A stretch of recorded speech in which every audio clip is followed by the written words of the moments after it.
Hello folks, today I wanted to share with you what we see all the time out here for these foundation repair companies. Now, like I said, there's some great ones out there. I don't want people to think that there's not great foundation repair companies, but there's a lot of them out there, a rip-off con artist. And this is one of their big cons. I see them advertised all the time. Now you can see my floor is sloping. You know, this is my basement floor. You can see out here, basement floor, and it's sloping. And you can see my gap right there? Well, what they're doing is they're coming in here saying, see, your house is settling. Your house is settling. You got to have it lifted up.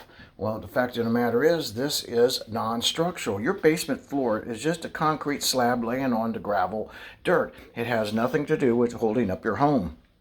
The piers and everything are held by separate footings. So do not let these people, you see that, don't let them con you. Don't let them rip you off, folks. That's what they do. Call the good ones. Now you know. Thank you for subscribing to our channel. We appreciate you.